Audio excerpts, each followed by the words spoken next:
creaking door. This is your host to welcome you once again into the Inner Sanctum. Come on in for the crime of your lives.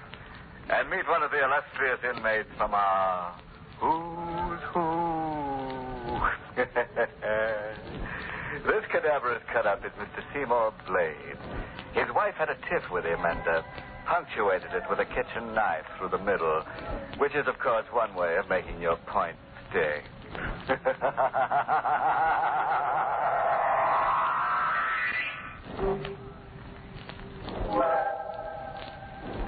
All right, then lend a fear now to some grim happenings and hear what kind of profit our star Boris Karloff in the role of Mark Devers reaped when he put up Death for Sale.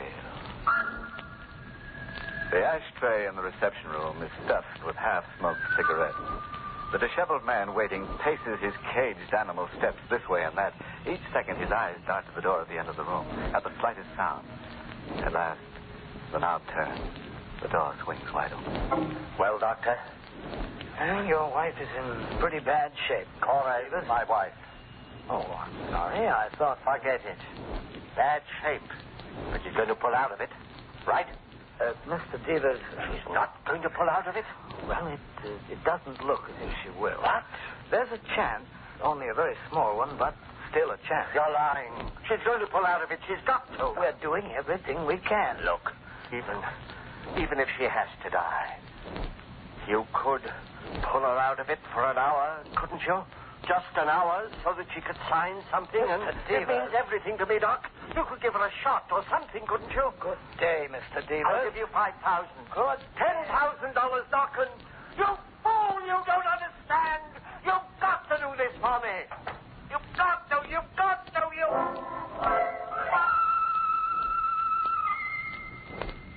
The doctor doesn't understand. He'd do the same in my case. So would you, so would anybody. $50,000. I was 1 hour away from $50,000. Money that belongs to me, my money that I've waited 7 long years for, and I won't be cheated out of it. 7 long years. It all seemed so simple then, so sure. We had a perfect plan for $50,000, and nothing was going to keep us from it, and nothing did. Up to 3 weeks ago. That was when Cora called me at the office. I just thought she was imagining things again as she had right along. I told her so, but she said no. This man was watching her night and day. He is, Mark. He's outside the house right now. Oh, come now, Cora. I tell you he is. Oh, you're just imagining things again. Why don't you try I'm not imagining anything. He's right outside the house across the street, and I'm... You be positive after 7 years? I know I've been wrong before, but this time I'm sure Elliot's come back and... What? The doorbell just rang. Who is it? Evelyn? I suppose so. We're supposed to go to the movies together. Good idea. It'll take your mind off believing everyone you see is Elliot Starnes. You're not coming home, then? Not till I've finished at the office. All right, Mark. Suit yourself. Goodbye, darling. My best to Evelyn. Mark? Oh, all right, I'm coming. I was on the phone, Evelyn. Well, aren't you going to ask me in? Oh, of course. After all these years, you've probably forgotten who I am. Allow me to introduce myself. My name is Elliot Starnes, your beloved husband. Elliot, you're supposed to be... Dead? Yes, I know I'm supposed to be, Cora, but as you can see, I'm very much alive. I knew it was you this time. I know it. I think you better ask me in, don't you? After all, it isn't very often that a husband comes back from the dead. Back from the dead. That's what he was, all right. And when Cora called me this time, I didn't say I couldn't leave the office. Yes. All right, Cora, pull yourself together. But, Mark, you don't understand. Oh, yes, I do. You've been scared for the last 7 years, and you're going to go on being scared for the rest of your life. He wants $5,000 more to disappear again. Well, I didn't expect him to come back just to say hello. Of course he wants more money. What are we going to do? He knows that we collect that $50,000 insurance money 3 weeks from now. He says if we don't come through with this 5, he'll go straight to the insurance company and don't be a fool. He's in this thing as much as we are. He won't do anything to spoil his chances. All he wants is money. The longer he's around, the more chance we take that somebody might recognize him. Mark, we can go to jail. We've waited a long time to get our hands on this money, and I don't expect to be cheated out of it now. You're going to give him the 5,000. I don't know. Maybe. But nothing. When did he say he's coming back? Tonight. After midnight. All right. I'll be here. We'll handle Elliot once and for all, and after this time, there won't be any coming back. I guess no matter how carefully you plan, there's always that one small thing you fail somehow to cover. 7 years before, I was sure we'd covered everything. And it was clever. Really clever. The law says that if a body isn't recovered after 7 years' time, a man is declared legally dead. So we found us a body, Cora and I did. We found Elliot Starnes and sold him on debt for $5,000. Sure, I'll do it. I'll marry Cora and then disappear. For $5,000, you can sell me on anything. He married Cora, and a little while after the policy was issued, his automobile was found at the bottom of Ridgely's Pond. Oh, the police dragged the water for days, but naturally didn't find the body, and the insurance people exercised their right to withhold payment till Elliot was declared legally dead. I understand, gentlemen. And I don't even care about the money. All I care about is that my poor husband is dead. It was clever, all right, and Cora put on a good act. We knew we'd cash in where others had failed because we weren't anxious. We were willing to wait for 7 years. And wait we did. It was a perfect plan. Nothing was going to keep us from it. Nothing except... Now, Elliot had come back. He swore he'd never return, and he'd gone back on his word. But by midnight, I'd made up my mind how to handle Elliot. No, Mark.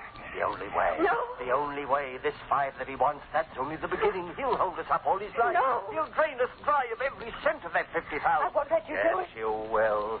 We're in this far. You won't back down now. I've got to. I never dreamed it would turn out like this. Another few weeks and he'll be legally dead. There must be another way. Only this, believe me. And after it's done, it'll be you and me and nobody the wiser. Go on. Open the door for him. Mark? Cora, do what I say. I can't. You've got to. All right. I'll be inside. Tell him everything is set. I will.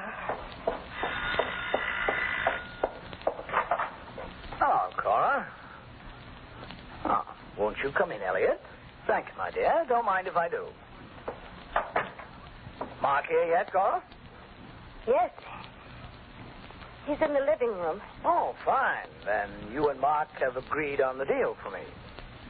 Yes, we have. Come in, Elliot. Everything's set.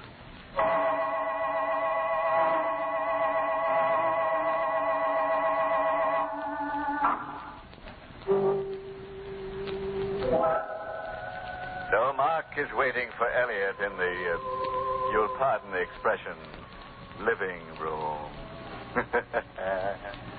Whatever happens to Elliot actually serves him right. After all, here in the Sanctum, we don't go for live people walking around as if they were ghosts. It's enough to scare the death out of her. Poor Cora's so nervous. She just can't look a corpus delicti in the prima facie. Well, enough grave philosophy. Suppose we let our star, Boris Karloff, take up our stock story where we left off. Everything was set. I planned to kill Elliot with the knife I held behind me, and I felt absolutely no compunction about it. Oh, you're joking. No, Elliot. You're crazy. Cora, stop him. You'll never get away with it. Ma! No!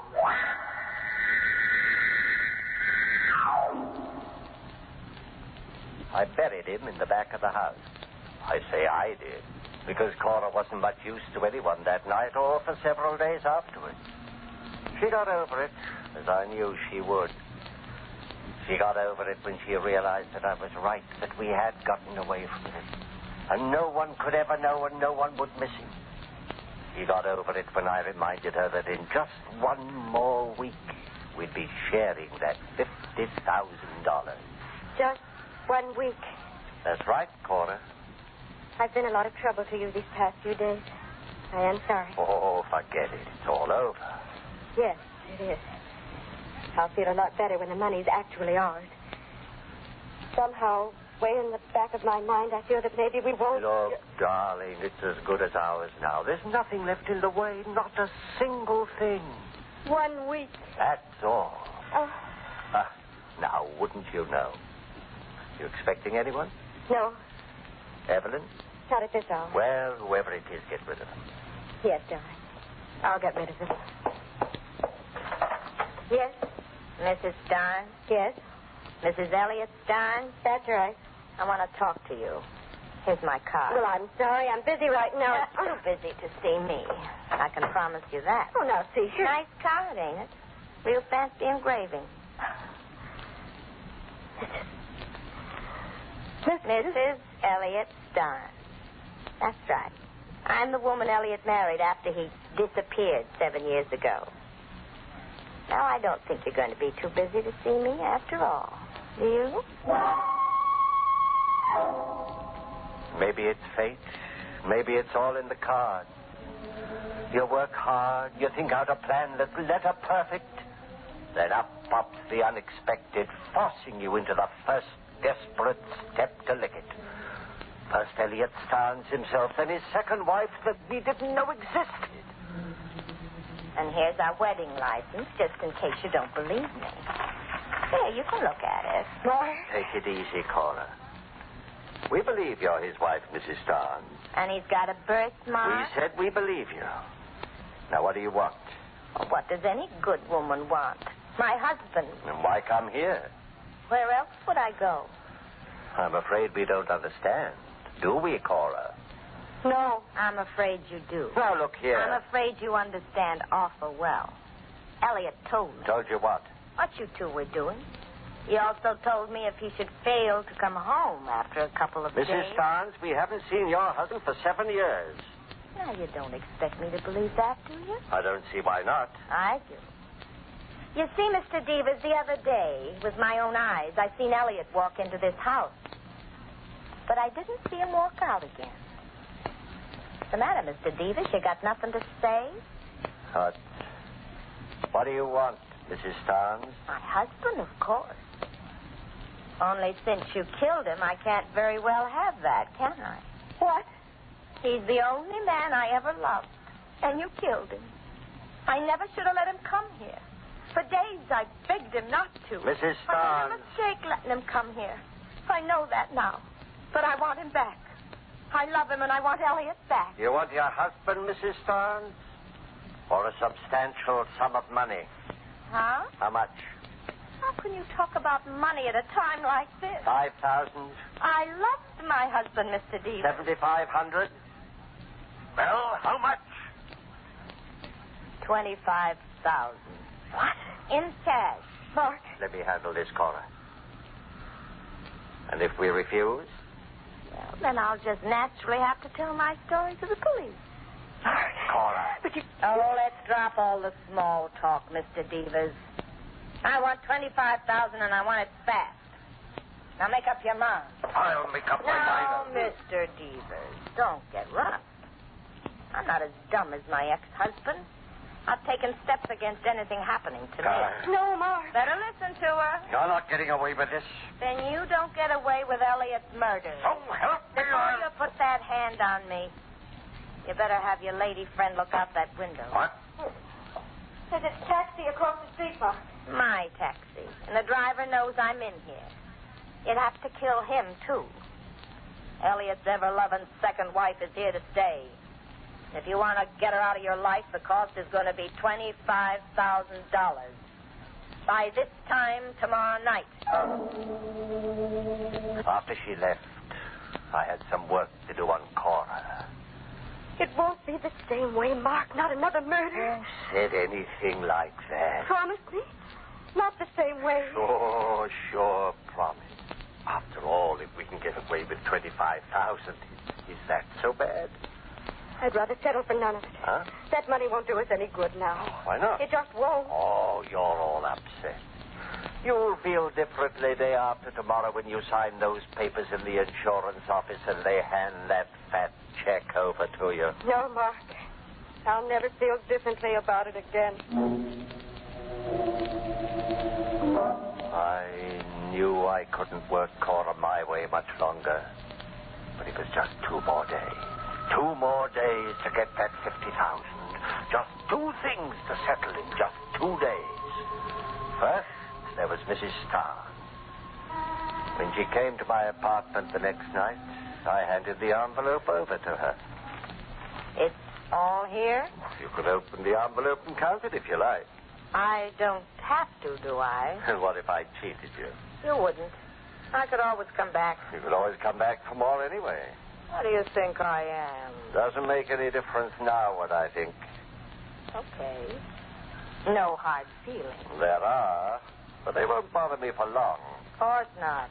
That money you're collecting will cure that. I'll be cured before then. That's your business. It's yours, too, now. I don't see how. Now, do you see? Put that knife down. I will. Into you. No. Don't. Please. That door's locked. You can't get out. Don't. You can have the money back. There isn't any money in that envelope. What? Just strips of newspaper. Where can I get $25,000? I don't care about the money. I do. I cared about it for 7 years. Cared enough to murder once, and I can do it again.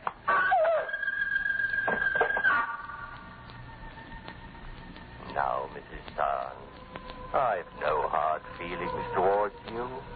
None at all. Just 2 things to take care of in just 2 days. The first, Mrs. Starnes was taken care of, and the second was now just an hour away. The $50,000 was waiting in the insurance office for Cora. All she had to do was sign her name on some papers to get it. Oh, you can imagine how relieved I was as I sat next to Cora when she drove to the insurance office. But it was different with Cora. Cora didn't say a word. There's nothing left to say, Mark. Oh, money won't make you talk, Cora. You wait and see. After you get your hands on the... Hey, you're taking the wrong street. No, Mark. Sure you are. This is the way. It's the only way left for us, Mark. Huh? We're driving straight out of town. We're never coming back. There'll be no more murders. Cora. I know you killed that woman. Now, where did you ever get that idea? I paid her and she left. I was outside your apartment house last night. All right. So you know now. What did you expect? I couldn't let it all go down the drain, not after 7 years? Turn the car around. No. You're going to sign those papers. I want that money. It's too late, Mark. Like fun it is. Let go. You're turning this car around. Mark, the wheel, let go.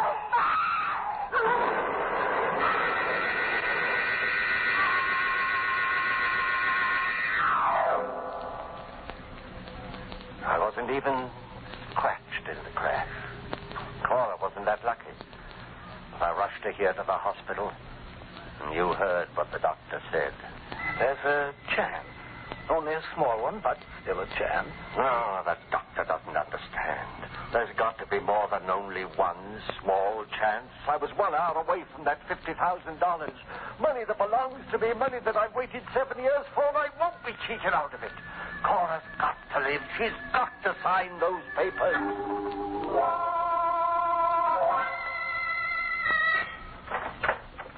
Well, Doctor? There's someone waiting for you down the corridor, Mr. Deaver. What about Cora? There's still a chance, isn't there? No chance at all anymore. You're lying. The gentleman is waiting. You're lying. She's not dead. She can't be. The gentleman is from the police. She asked me to call. It's a lie. She's not dead. Mr. Devers, try to understand. She is... No. It's not true, and I won't listen to you. She's got to sign those papers. You've only got to keep her alive another hour. You're a doctor. You can do that. Mr. Devers, 7 please. years. Don't you understand?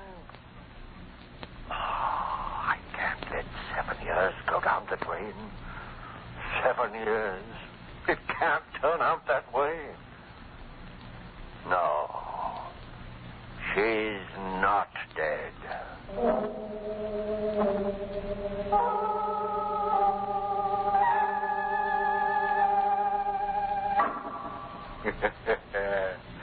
So Mark's 50,000 went down the drain after all. And Mark went down the hatch of a scaffold. You know, I can't feel sorry for Mrs. Starnes. She should have known that a rolling widow gathers only mausoleums. Yes, when you use a dead husband for blackmail, you're bound to end up face down. Oh, a footnote. When you're dealing with life insurance, remember, honesty is the best policy. Well, friends, it's time once again to close that creaking door. Until next week at this same time, when we'll be back with a little hunk of horror. You'll be sure to listen, won't you?